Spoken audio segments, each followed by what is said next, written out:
Well, hello, hello, hello, everybody. This is Reverend Karen and Fearlessly Feral Living. And I have an impromptu sort of podcast episode for you. I just created this yesterday, and I created it as a result of several conversations that I had had both yesterday morning and just a day or two previous. And they all pointed to the same thing, and that thing is unlimited possibilities. So that's what I'm going to talk about today after I give you my absolutely wonderful introduction that you've heard many times before. Welcome to Fearlessly Feral Living, broadcasting to you from the Woogie Ranch out here in the back 40 of northwestern Nevada, where I'm a half an hour away from the nearest gas station and the nearest grocery store. And of course, a neighbor of mine said, Karen, that's wrong. You're being inaccurate. There's a gas station close by. Yes, there is. There's a gas station very close to my house at Topaz Lake. Topaz Lake it caters to tourists and travelers. The gas is very, very expensive there. So, no, I don't really count it in the list of gas stations, although I can use it in an emergency. For example, if my snowblower runs out of gas, I can run over to the Topaz Lake gas station really quick and fill up my gas cans. So, yeah, there's that. The grocery stores, well, we have a couple of little markets here close by, but no grocery stores. So there you have it. In the interest of accuracy, and our mission here at Fearlessly Feral is to provide a strong and unshakable inner foundation that works for long-term successful living. Our purpose is to activate inner self-awareness, and our vision is a world in which everyone lives wild and free. So, what is this about unlimited possibility? Possibilities. I want to make it plural. Unlimited possibilities. So here's the deal. I believe in unlimited possibilities. Unlimited possibilities are the premise upon which Fearlessly Feral is based. And unlimited possibilities is also how I like to think I live my life. And the truth is that in most areas, I do live in the realm of unlimited possibilities. Now, if you're just tuning into this podcast and you've never listened to me before, living in unlimited possibilities means that sooner or later, one manifests those unlimited possibilities, usually sooner rather than later, because that's how this thing that I teach called Science of Mind works. We believe in the power of our thinking. We believe in the power of affirmative prayer, what we call treatment around here. And if you do a treatment, hang on, because whatever you're treating for is going to manifest. If you have a pattern of thinking, hang on, because whatever that pattern is going to manifest. You are going to experience it. That's where the unlimited possibilities live, because we can affirm that, we can instill that into our patterns of thinking, we can set intentions for those unlimited possibilities, and they are going to happen, except when they don't. Now, just yesterday morning, I found myself saying, yeah, bud. And yeah, there's a yeah, but there. And there's a couple of them. There's actually 3 of them. One of them comes from me. I live and I believe in unlimited possibilities, except there's an exception. And I debated whether or not to tell you what the exception was, and I think I'm going to. I'm just going to throw it out there for you. So, yesterday, one of the conversations I was having was with a prayer partner, and I was just rambling on about the events of my week since I had last spoken with her, trying to come up with a treatment request because actually everything was going quite well. And as I was talking, I realized that what I wanted treatment for was something that is always present for me. It's usually running in the background, like an app running in the background of a computer, but it's always there. Here's the deal. I long for partnership. I long for a partner in life. My husband died 5 years, it'll be 5 years in August. Honestly, before he and I got married, I longed for this partner in life. And a part of me had given up and said, it's just not possible. It's just not possible. Now that he's gone, I long. But I live in a demographic that is, well, let's just put it this way. I'm surrounded by people who do not believe as I believe. I am surrounded by people who believe in things that I very strongly do not believe in. I live in the wrong demographic to find a partner here. I'm setting a limitation on my desire to have a partner. That's a limitation. I also have this belief that being 70 years old, most of the guys who are of my generation believe in a patriarchal society. It's just the way they were raised. It's just the way they were raised. They practice misogyny without even realizing it. And I believe in equality. I believe in equal partnerships. I don't believe that men have certain roles and women have certain roles and that we have to conform to those roles. If my guy wants to cook in the kitchen, you go for it, dude. I'll do the dishes, or vice versa. So that's another limitation that I have set for myself. So my treatment request was not for a partner in life, but to remove the limitations. And that's what she treated for me. So that's my limitation. If you're in my age bracket and you believe in equality and you're a male, because I'm, in spite of the fact that I am woke and liberal and believe that love is love, I am most decidedly heterosexual. Contact me. Let's talk. So there it is. I'm throwing it out there. So anyway, here's some other things that go on with unlimited possibilities with other people. So as I was talking with this same prayer partner that morning, yesterday morning, she gave me a request for what she wanted treatment for. And I said, or something better, or more. And I said something along the lines of, I'm going to treat for unlimited possibilities for you in this situation. And she said, I don't believe in that. I can't believe in that with this situation. And I went, oh, okay. So we talked about that, and we got to the point where I could phrase things in such a way that she could actually believe them and accept them. Because if she can't believe in what I'm saying, there's a limitation there that she's placing on herself. I can believe it for her, but she can null that belief. She can void it by not believing in it. So we got to this place where she's like, okay, I can go there. And then I was talking with someone else about unlimited possibilities. And she said, I do not know how to believe in unlimited possibilities. And I thought to myself, but, but, yeah, but I don't understand how you can not know how to believe in unlimited possibilities, how you can not know how to get there.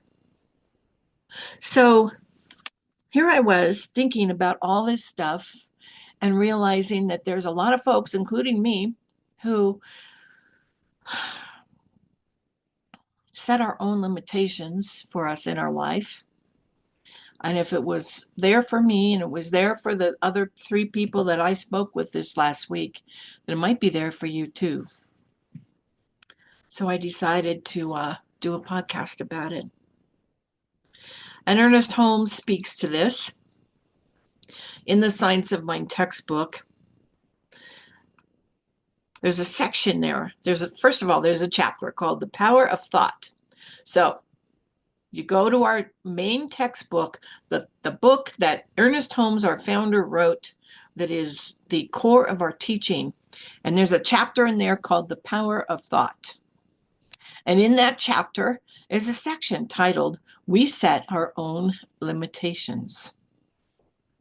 And in that section, Holmes speaks about how we set our own limitations by our own thinking, and that we can only change those limitations by changing our thinking.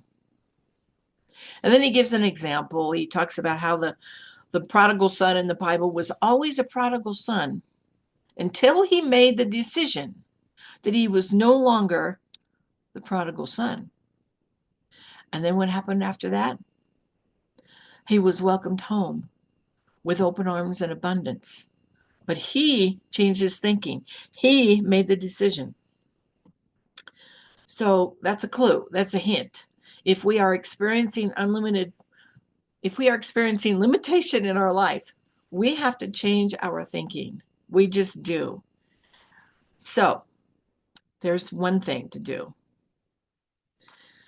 And, I go through life believing that life is just one big series of beautiful opportunities for expansion into what I call the next greatest level of living. But along with that belief comes this thing. It comes along with it. I've just turned my life into a series of lessons. And yeah, sometimes I get real tired of that. But then I emerge from a lesson in my next greatest level of existence. And I'm like, oh yeah, this is great. This is wonderful. Let's do some more of this. So there's a trade-off there. Again, this is what I believe in. And this is what I'm manifesting in my life. My point here is whatever you believe in is what you're going to manifest. What you're going to manifest. So back to my own self-imposed limitation. And I realized that if I start to go into believing that it is entirely possible and probable that I'm going to soon have a partner in my life, someone to share my life with, all this fear comes up. And I'm like, yeah, but what if, what if you have to move? What if he wants to come live with you? What if, whatever, what if? Yeah, but.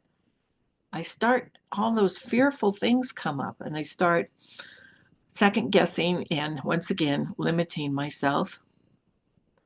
And then I blow it all out of proportion, and then it doesn't happen. So I'm going back and forth with this thing. I'm going back and forth. And I have to remember that where I'm at today is in a really, really, really good place.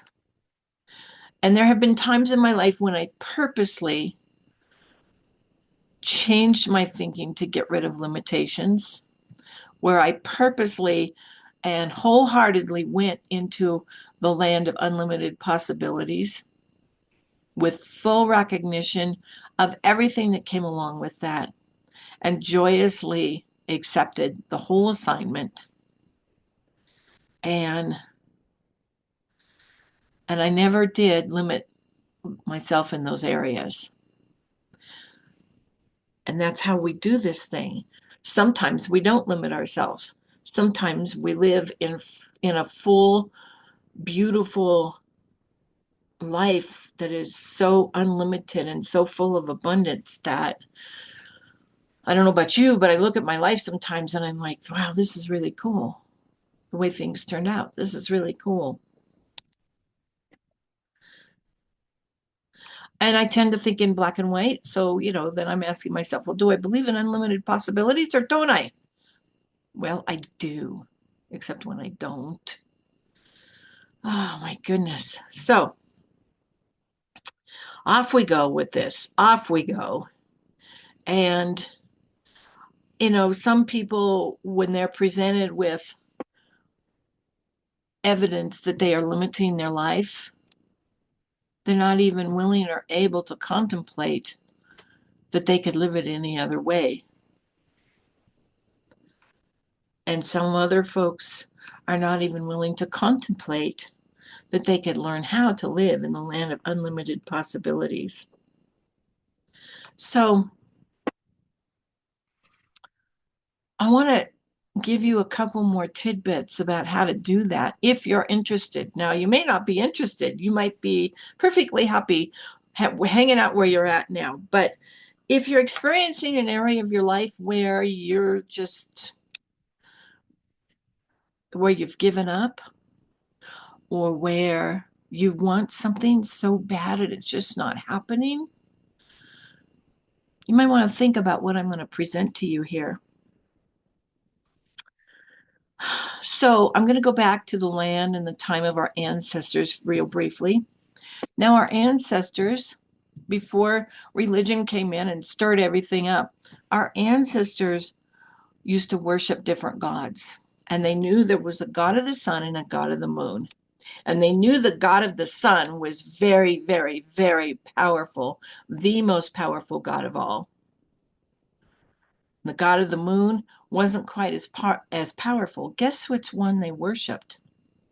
They worshipped the god of the moon because it was more accessible to them. The god of the sun was not accessible. They couldn't get there. They limited themselves. They limited themselves. So,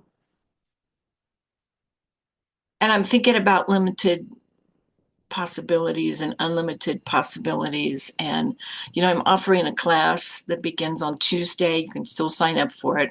It's called Breaking the Mold. And the object of this class is to facilitate living in unlimited possibilities. And I came up with the concept of breaking the mold in one of those flashes of insight. And I tried to explain the concept to a friend of mine, and she just wasn't getting it. And that was when I realized, after we talked about it, that she simply did not know how to live in the land of unlimited possibilities. She didn't know what to do to get there. And so in this class, I'm going to explain what to do to get there. And I'm also going to explain a little bit about it in this podcast. But, I marketed this class like I've marketed nothing else in a really long time. I have almost 3,000 friends on Facebook. I marketed it there. I promoted it on Blue Sky and Substack. I announced it in my newsletter that I email it out. I announced it in the newsletter of the center where I'm serving as interim. I promoted it on my own website. I promoted it on my own podcast. I've got another podcast episode about breaking the mold. In my podcast, I have listeners in 400 cities across 34 countries worldwide. Guess how many people are signed up for this class? 6. Do you think there might be an issue there with people not only living in limited possibilities, but being unwilling or unable to acknowledge that there might be a way to remove those limitations? I think so. As for me, I'm really happy for the 6 people that signed up, because they're going to start living in unlimited possibilities really soon here. Really soon. And I began to ponder, okay, why is this so? What's happening here? What's going on here? And here's another thing I came up with. We have stories. We have big, huge, dramatic and traumatic stories, and we make decisions based on those stories, and we live the way we live because of those stories. And there's an illusion of safety that we have when we stay in those stories. And the reason why it feels safe is because it's familiar. We've lived that way our entire life. These stories were formed when we were little kids. And honestly, we're still living that way. We're still living in those stories. And it feels safe.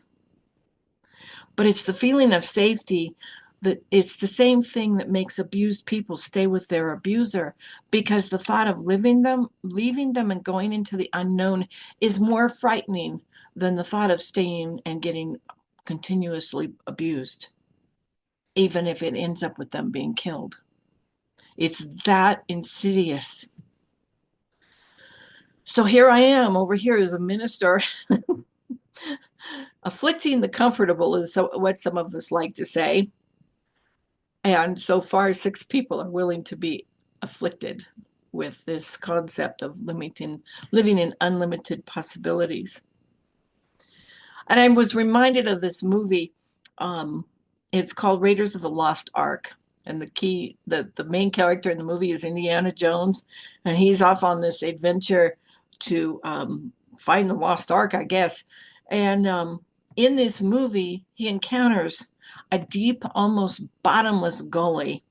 And he has to get to the other side of this gully. And there's no path to that other side that he can see.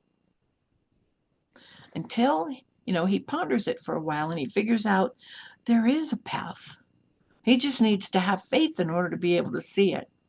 He just needs to believe in order to be able to see the path. And with a flash of insight, it just being willing to believe, he had a flash of insight and he threw some sand into the gully. And guess what?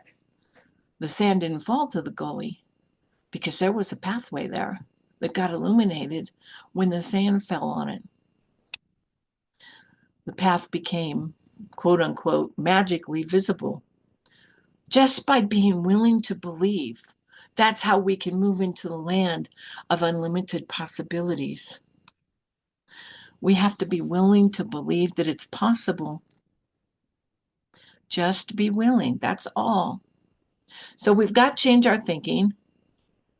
We've got being willing to believe that it's possible. And now we have to be able to be willing to explore all the spiritual tools that are available to us to use to get to those possibilities. With this kind of stuff, I test it a lot. I have conversations. I say, okay, I'm going to test this one. I'm going to believe this, and you show me how it's true. I'm not really having a conversation with God because God is within me. Mostly I'm having a conversation with this thing we call the law. I am testing the law. And I'm just testing it.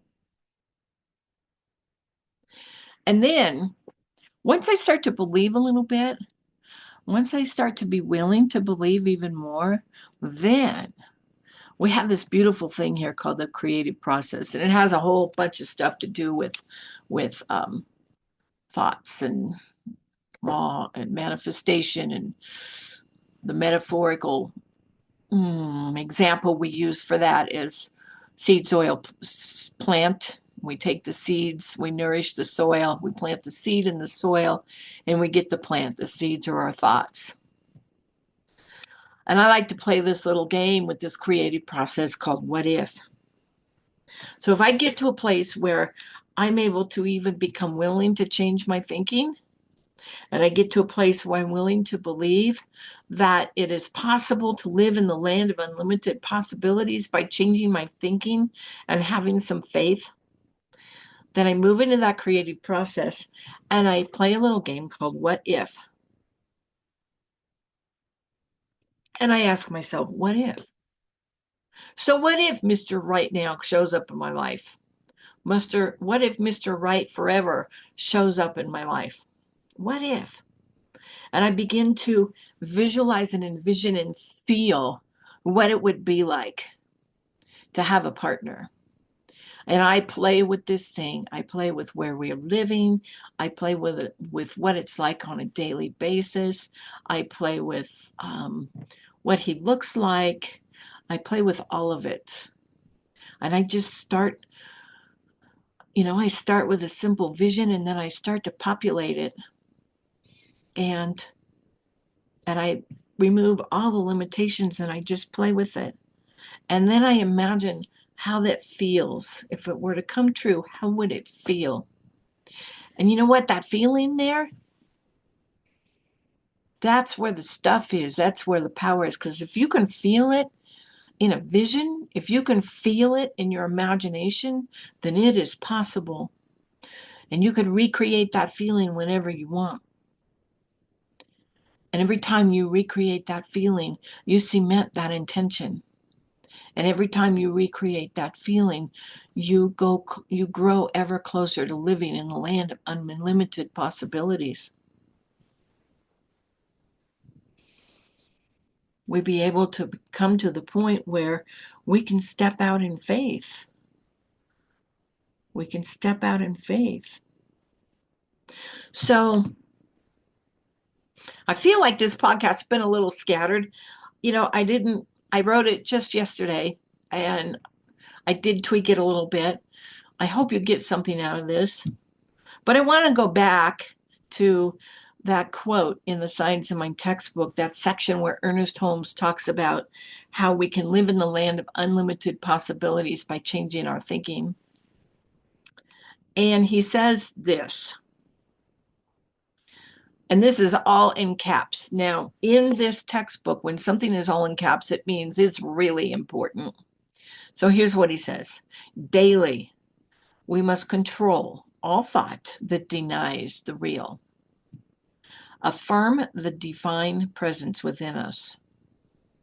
And then, as the mist disappears before the sun, so shall adversity melt before the shining radiance of our exalted thought. Isn't that a beautiful quote? So what he's saying in no uncertain terms is that we must daily change our thinking to the focus on possibilities. We don't think anymore about limitations. We think about unlimited possibilities. That's where we focus our thinking. And then he makes a promise. He says the mist will disappear, just like the pathway appeared in Indiana Jones. The mist will disappear, adversity will melt, and our thoughts will be exalted. Mr. Right could move in 2 doors down, replace one of those other folks that live out there. Who knows? Who knows? Isn't that wonderful? We don't have to prescribe the way it's going to happen. We just have to know it's going to happen. We don't have to limit ourselves by sticking to our story. We can create a new story and live in that story for a while.